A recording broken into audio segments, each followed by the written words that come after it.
Good afternoon. Thank you for everyone who is still here. I know it's been a long day, but I have the true honor of hosting our conversation on American democracy. So most of our conversations today have started off on about international democracy, human rights, Russia, Ukraine, China, and whatnot. We really wanted to bring it home and talk about our own U.S. democracy. I know sometimes the word democracy in today's vernacular sometimes can be, I don't know how it can be, but a bad word. But it's something, it's bedrock to all of us. But I'm so glad to be here today. Paul Fagan, I'm with the McCain Institute. I oversee our U.S. democracy program, and I'm joined here today by two amazing Americans. First, we have Sarah Longwell. She's an American political strategist and the publisher of The Bulwark, and also the the Focus Group podcast. And next to her is Rusty Bowers, straight from Arizona, the former Speaker of the House of Representatives there. More than 2 decades, almost 3 decades of public service to Arizonans. We're going to hear more about their stories and whatnot, but I'm so pleased to be here today with both of you. So thank you. And just to start off, we are the McCain Institute. We are trying to carry on the legacy of Senator McCain and the character-driven leadership that he was so known for. And I want to start off talking about a little bit about your paths in the Republican Party. Both of you are Republicans, lifelong Republicans, Republican politics, very different, areas of politics and regions, but both impressive. And I want to hear about your paths, but also from your perspectives. What are the significant changes you have observed in the party, overall political landscape, and what has remained the same?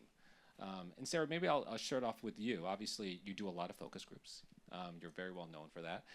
Very well known podcast, publisher of The Bulwark.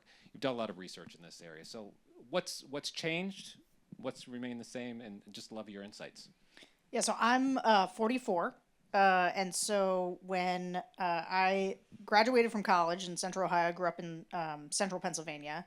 I was right after 9/11, and George W. Bush was president, and I was really drawn to a party at the time, which was recovering from sort of Bill Clinton's presidency. It centered character, right? That was the theme that I was raised on.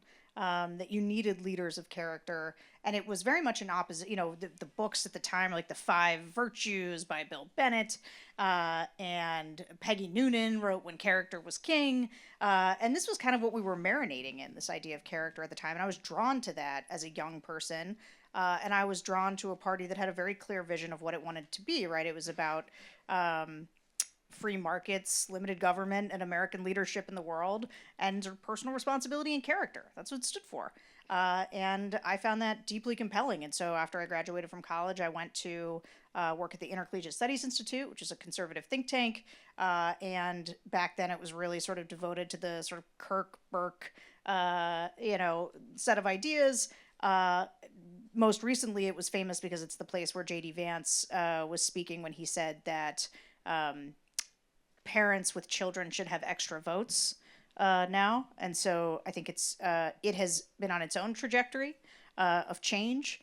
Look, I the reason I do so many focus groups is that I did a few years at the Intercollegiate Studies Institute, and then I spent almost 15 years here in DC doing conservative policy, more economic policy, and a lot of persuasion campaigns, and so we did a lot of focus groups during that. But when Trump happened, I was really caught off guard because it seemed sort of anathema to everything that I had been raised on as a conservative.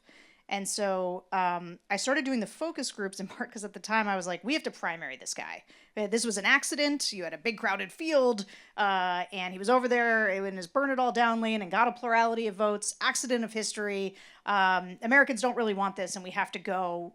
He's not a real conservative. The guy's a limousine liberal from New York. How is this possible?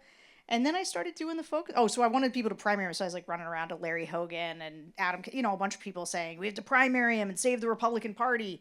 And And I started doing the focus groups and listening to voters and said, oh no, they want this. This is what they want. I realized how much time I had sort of spent in think tanks around DC talking about education policy and other things, and how much I had missed what was happening to Republican voters and how much they had changed in those intervening years. And I'll just say, just very quickly, some of the biggest ways they've changed. Number one is character matters a great deal less than it once did. And I can talk about some of the ways, I mean, and I think that's sort of a self-evident thing that we can see in terms of, who's been elected and who the party has decided to make its standard bearer. But also, just, they've really changed on a lot of policy fronts, right? Free markets gave way to tariffs. The American leadership in the world is really now about sort of retreating from the world. Like, America First has a thesis, and it's one that a lot of voters find compelling, which is, that everything we do should be focused sort of here. And so when people prioritize things, like they don't want people coming from other places into this country anymore. And it was interesting because I was kind of raised on a Reagan idea of like, America is this great shining city on the hill, and that's why people want to come here. And if people are born with freedom in their hearts, they can come be Americans. Sort of central to what I was raised on. But like, they don't want outside people coming here. They don't want our money going over there. They don't want us to support Ukraine. And a lot of that is like fatigue with the Bush era that then extended all the way now, the wars that resulted from that.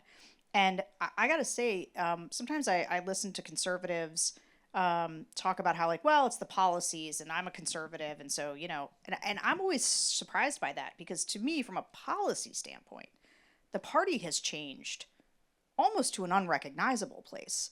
And I think some of that is manifest. If you just look now, who are the people that Donald Trump, that limousine liberal from New York, who was, 10 years ago would have been a Democrat, it's RFK Jr., Tulsi Gabbard, Joe Rogan, Elon Musk. 10 years ago, they were all Democrats. And so the way we think about our politics has really changed, just in general, to the point where sometimes I think terms like Republican, Democrat, center right, center left are starting to become kind of meaningless. And people certainly don't remember what it means to be a conservative. Like, that ideology that was very central is gone. Yeah. Rusty, I see you shaking your head over there about, when Sarah was talking about some changes in the Republican Party and what it means to be a conservative. You've spent your whole, a lifetime in the Republican Party politics in Arizona. Can you bring it back to Arizona, to the local politics and what you see on sort of that local basis? But I also, at some point want to weave into your own personal story as well. Well, my story is like anybody in this room. I think one of the points that has made me have a basis is that I don't esteem myself different than any other person. When they say, well, what does your district say? And I say, what does my wife say? What do my kids say? What does my daughter? I have a large family, and what do they say? Because that's what's happening. They don't have to walk around under some bullwhip. Recently, I have a niece, very outspoken. Husband's a high-ranking military person, very trusted, strong, very conservative in the point of conservatism, which I would like to work more as an issue. But she says, it's not like she didn't know what happened to me. But she said, what'd you think of the election? I said, well, I was ambivalent both ways. I didn't vote for either. And she said, well, I want you to know I voted for Trump, and I hate the guy. But I saw what was happening to my family. I saw the cultural attack on my family. I saw what eggs cost and what it cost me as a military wife, even at the PX, which is as expensive as anywhere else, to try to maintain my family, what's happening in my school. And I thought, one side is clearly blind to that effect on me. And the other side, those issues are important. At least they resonate with others who feel like I do. And so now let me move to conservatism. What is conservatism? What are we conserving? And that's where I think the party has abandoned us. The party doesn't have a conservation mode of what are the elements of a society that keep it alive, that keep it vibrant, that keep it focused, cohesive, etc. And that is like a freedom of religion, a trust in your public school system enough to take your kids somewhere else, that you have a breadth of confidence that I'm going to get an education, a confidence in public institutions that I choose to have. And one of the things I think we talked backstage that I think is worthy of our discussion is that what did we parrot in the last 6-8 years? The news is all bad. All the media is evil. You can't trust anyone. And so, yes, there was a lot of abuse of all those institutions by a more leftist point of view. But we have pounded that to the point where it is now eating us. And so I grew up in a military family, father a Marine, brothers involved in the Marine Corps. My youngest brother's a lifer, and he was in the Army. Lots of my nieces, nephews, etc. Very foundational, religious, not like pious in the stereotypical non-conservative media view of anybody who's related to religion. There's always some hypocritical pastor out there, but very founded, hardworking, lots of hard work, and so I don't see us as any different than most of the middle of America. We pay taxes, we do whatever. So what's happened is we have abandoned conservatism for what it really is. We've replaced it with ideas, but of a very limited scope and very narrow and self-aggrandizing, very narcissistic, that America first, that sounds very neo-isolationist to me. And my grandfather went over and fought in the World War I against that mentality, and we had to fight that coming into World War II. That we don't want just as long as we've got ours, heck with the rest of the world. We are the rest of the world. So that the second to last discussion on Ukraine also resonated a lot. Like my brother said, and he was a 5-timer in Afghanistan, Iraq. I would much rather kill my bad guys here than in my hometown. And I mean, he's just very blunt. We can have somebody else fight who wants to fight, or we can fight it ourselves, because it will come home. Anyway, I'm off. I'm rambling now. Well, it's my job to bring in some of that ramble, but I wanted to pick up on a few things that you talked about and bring it over to Sarah.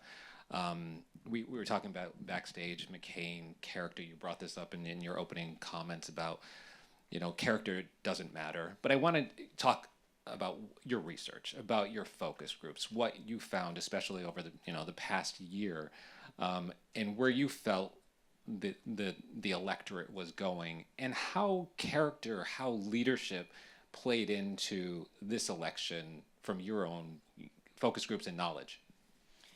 Yeah, I mean, I don't want to say the character doesn't matter, because I will say voters pay lip service oftentimes to the fact that they do not think that Donald Trump is a good person.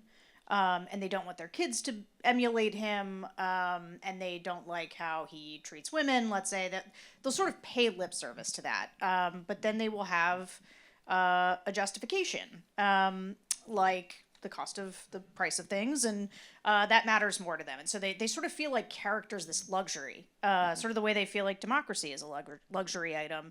Like, I can't afford our borders open, prices are too high, and therefore I can't really afford to care about these things. Now, I think when I do a lot of qualitative research, I think about what people say and like the revealed preferences. And the fact is, there's also a lot of people who think that the way that Donald Trump, attacks people is funny and good.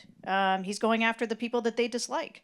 And I think that as a culture, there's a few things going on. So one of the very early days of talking to voters, I remember asking people if they had watched Donald Trump's television show.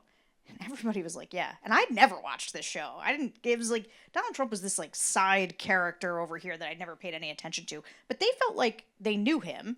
And as a result, his celebrity, his living on page 6, and the fact, this is a personal pet like theory of mine, the fact that we spent a couple of decades sort of marinating in anti-heroes in our culture, whether it was Tony Soprano or whatever. People sort of decided like, oh, this is what we need. A guy who says you're fired and is like this idea of a carefully curated businessman by Hollywood. And because of his celebrity, they held him to different standards than politicians. And so while they might think that a politician shouldn't, have all these scandals. Donald Trump's scandals was just sort of like part of the package and baked in. But it does debase us over time, right? It makes us, and especially just because conservatism, I just remember being, I think I was probably 18 when the Monica Lewinsky scandal broke. And so I've got a president of the United States who is sleeping with an intern, a few years older than I am, and then lying to the American people about it. And so when I sort of got turned on to politics, it was in this context that I watched conservatives rail against this failure of character and why it mattered to have people of character in roles of responsibility.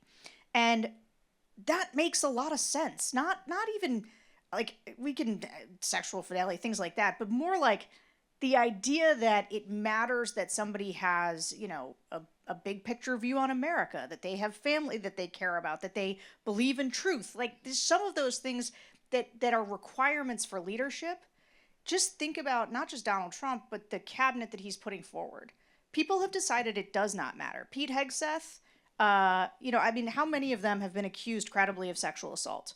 How many of them have been known to lie, this is like right now they're talking about him being drunk at work. His mother sent him an email saying, you are an abuser of women. And people are like, this is ridiculous. Why, we shouldn't care about this stuff. I mean, RFK, I don't know, he killed a bear and put it in Central Park. I think he maybe somebody else killed the bear, but there's just a lot of this. These are not people of good character. And we are marinating in a kind of nihilism that is meant to say that it is somehow silly or naive for this stuff to matter. And I think the politics is always downstream from culture, but that erosion of thinking that those things matter for people who are in roles of leadership is, I think, a big part of why we are where we are today. I agree. Well, let me come back to a comment that both of you talked about information and information sharing. But I want to pose this question first to Rusty, because you brought it up about your own family, friends, your community and how they get the information and what they listen to, what they don't listen to. You're in Arizona. How do you think the information space, the change in information space is changing the political dynamic, especially out in Arizona? Well, everybody's anonymous. The anonymity of social media is a great protector of excess. I can be profane, I can denigrate, I can shoot my cheap shots, along with 40 others in the likes, dislikes, and feel like I've accomplished some big social purpose by doing that. And that mentality, I know the guy who invented the like button. And he said when he invented that, was it Google or one of the big, techs, and he retired a billionaire. And he said, I rue the day that I invented that button, because it began to rule social media. How many likes can I get? And as opposed to my dislikes, it penetrated through the younger grades, your K-12 systems. It's overwhelmed. It's more important to be liked than to be right, or to be moral, or to be good, or to have some kind of a compass that is at least ennobling. So in Arizona, when I go into my daughter had a brief stint before she started having kids teaching political science. Go into class, 3 or 4 of the kids are just sleeping on the desk. Can't touch them. No discipline. We have a very active charter movement in Arizona, probably the biggest in the country, of open schools, and you shop, you take your little bit of money that goes with your kid for education, and you move where you think he can best be served, which has caused an uproar in the education system, but it reflects that people are floundering What is it that I really want? And that is the basis of any of your lives. That's the basis of our country. What do we really want? And do we realize that what we really want has a cost? No matter what it is, there's a cost to it.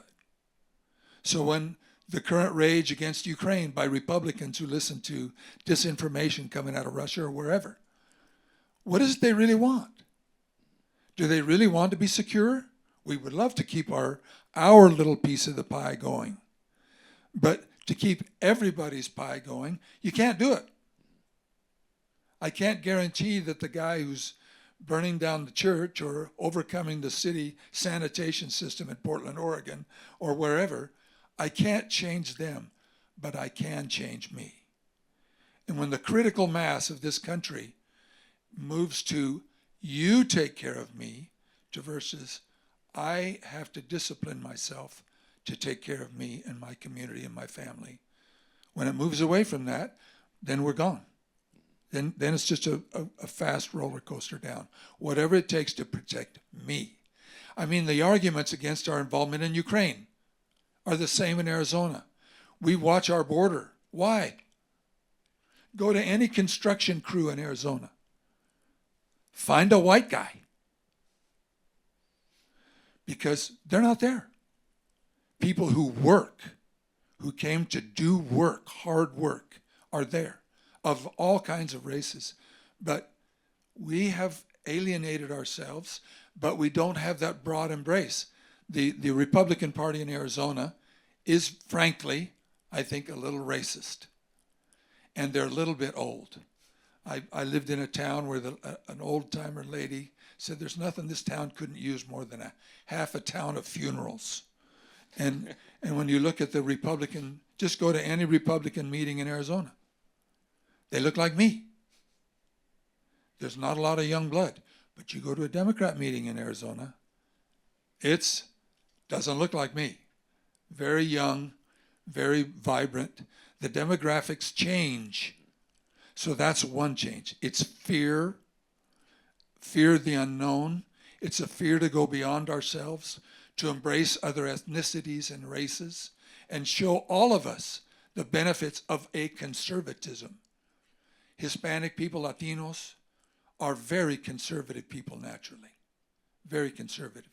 And they have moved towards that image of a Republican background, the line that we feed, that we believe in family. But when you look at the lineup of people that have been appointed by the president, you think, do they believe in family? But if we want to survive, that dynamic has to be recognized. Not just a party. I mean, my party threw me out, so I'm kind of a free spirit. But as we can hear. Yeah, okay. No, I think you allowed a little bit of a window in what's happening in Arizona, and I wish we had a ton more time to kind of delve into Arizona as sort of a ground zero place for American politics, and we can talk a little bit more about that in a little bit.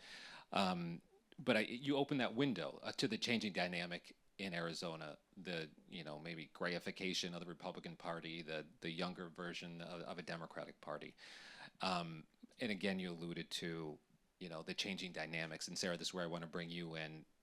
With the changing dynamics in media. I mean, you do lead a podcast, you do run a publication, an online publication. In this election in particular, there was a maybe backlash is not the right word against legacy media, but podcasts played a huge role in getting information and messages out. Can you tell us how that will continue to impact our own democracy, and how whether it's Rusty and others, whether they're just trying to get their message out or countering message, but how do you get these messages out to have an impact? Yeah, so if this is the second panel I've done today, and the manyth I've done since the election about sort of why things happened. And if I had to give you two reasons why the Democrats lost, the first is Joe Biden should have never run for a second term and should have allowed for a primary in his party because he was unpopular and too old to run, and all the data was there to show it, and it was an enormously arrogant decision to make. But the second reason is that we're in not just a new media environment, but a new way in which people sort of want to engage with their politicians. And Donald Trump understood this early with his Twitter presence. But I've now done, 4 cycles or so electorally, and every single time there's been sort of a different platform that has really anchored things. Like early on, back in 2018, it was really Facebook, and then 2020, it was much more Twitter. And then, we saw the boom of sort of TikTok and I'm not on all of these. So I have Instagram, and like this time it was really sort of podcasts and the rise of non-traditional media. And sort of there's been a slow over the course of that erosion in, obviously local media has more or less been just absolutely gutted, which has had a huge civic impact. But the way that people want to like consume media now is that they want to feel, they're called parasocial relationships, but people are very lonely, and this is at the center of a lot of we could have a whole other panel on loneliness and how that's impacting our politics, but they like the sort of personal way in which a podcast or a YouTube person feels like a friend, feels authentic, which is why one of the things you hear in the focus groups all the time that I've really taken away as an instruction is that I knew DeSantis was cooked in the primary when people started to say that he seemed like a regular politician. And one of the things they say about Donald Trump all the time is that he doesn't seem like a regular politician. And they want to feel connected to people, and they want to feel like they have sort of a direct line to you. And so I have found that the parasocial relationship, when people come up to me at live events for the Bulwark and stuff, they feel like they know you and they're very invested in your life. And I would say, oh, do you have kids? I've got kids. And they're like, I know you have kids. Like, I listen to you talk. And that relationship that you build is really important to people. And it's part of the new media environment. And Donald Trump and JD Vance went on every podcast that existed. Kamala Harris either barely did still traditional media. She did these big tentpole events of the debate and the convention and, then 10 days to prep for like a 20-minute CNN interview. You are not going to win elections that way. You have to go everywhere. And people are talking a lot about like go on Joe Rogan. It's not about Joe Rogan per se. It is about the idea that you walk into spaces and have authentic conversations with people where they feel like they know you. That is what voters need and want now from their politicians. For better or worse, it's the world that we live in.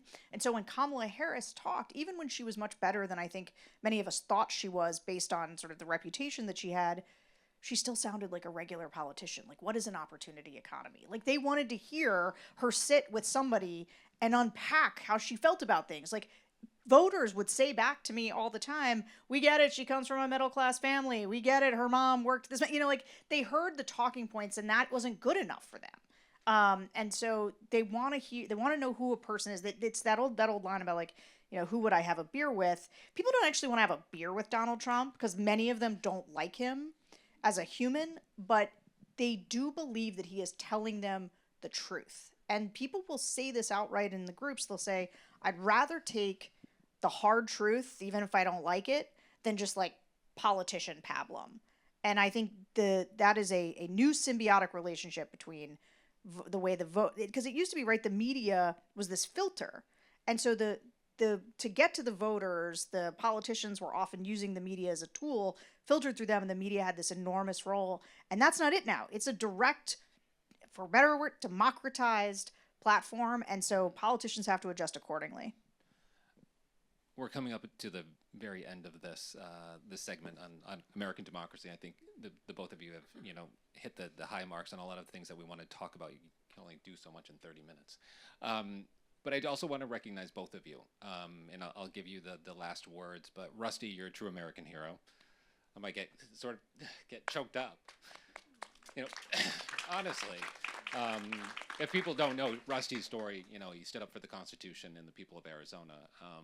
In 2020 to save our election. So thank you for everything that you've done. It still matters. And I think, I think people in our space, and I think Americans in general, need to know this and be reminded of the people who defended our democracy, and that still matters. And this kind of leads me to my next question, but I want to recognize Sarah, too, for all the work that you've done to understand the American electorate. And, you said, the party has left you, but you're still within the party parameters and trying to make changes. So thank you for everything that you're doing to challenge the norms and everything out there. And I think both of you are true, American heroes in trying to make our society, our politics, and better, for better or for worse. But you are trying to make it better. I want to give you the last word because we are going to be in the next 4 years, and I want to know from you what you see. What do you see the trends, for the next 4 years in American democracy? I'll just leave it at that. Do you want to go first? No, I want you to go first. Okay. So I'll say that my biggest fear, is, the quotation about the only thing we have to fear is fear itself. I've heard that all my life, and I thought I understood what it meant, but I realized I didn't really know what it meant until about 2 or 3 weeks ago.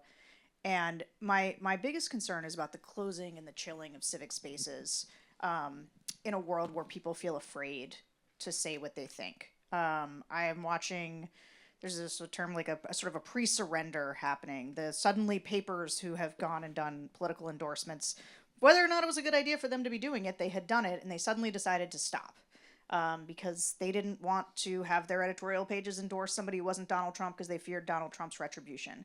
Kash Patel has an enemies list, and Mika and Joe went on, did their sojourn down to Mar-a-Lago, and you're seeing a lot of this. I mean, I talked to a lot of people who shouldn't be, they're insulated in a million different ways, not the least of which is because they're very, very rich. But the extent to which there is fear now, is, I think, one of the most alarming things I've ever seen. And I think that we as people who, and this is where sort of what Rusty did, why it's so important, and even the fact that then, you said they threw you out or you lost. Like, you have to remember that these are, we're not at the end, right? These are battles we fight and we might lose in the short term, but like, we have to not be afraid, and we shouldn't let people make us afraid to speak up and say that this matters and like to continue this fight. Because that is, look, voters don't really, they don't use words like authoritarian, but like authoritarian impulses. Trump's not Hitler or whatever, but like the authoritarian impulse is to chill you. It is to make you feel afraid, is to make you feel exhausted so that you don't do anything about it. And I think that people who are in elite spaces like this need to set an example of not being afraid and continuing to say that these institutions matter, that our country matters. And I think identifying as a Republican, Democrat, like whatever, you say like I'm still within the party, like kind of, it just sort of doesn't matter to me. I'm an American who has a set of beliefs, and I'm going to fight for them, and I'm going to fight for like what I think is right. And I hope that people don't stop because they're afraid, because I am just the paralyzing fear. And this is where people like Rusty or Liz Cheney or Adam Kinzinger, who've been in positions where they threw everything at them, like they are trying to shut people up for standing up against Donald Trump. It's why there's an entire political party that now feels more like a cult than a political party that's devoted to a set of ideas. And that is a deeply scary thing. And so the only thing that's going to change, the only thing that's going to make things better is if people do stand up, even if they lose in the short term, because in the long term, it's the only thing that will allow us to win. Well, I think that's a wonderful answer, and thank you for the opportunity to come. And as I mentioned, I'm just an American, but that's a big deal to me. I've been interviewed in the last 3 years, at least 30 different countries, and I ask them, "What are you talking to me for? I'm nobody." And I really believe that. In that of any huge importance, I'm not. But I am a representation of all of you, every one of you. Every one of us wants to do something that's good. We want to feel that we have a value. We want to express our God-given abilities the way we choose and have it do good. I think there are probably very few of you who are saying, I'd like to start my criminal enterprise and start right here at the McCain Institute. But we want to do good.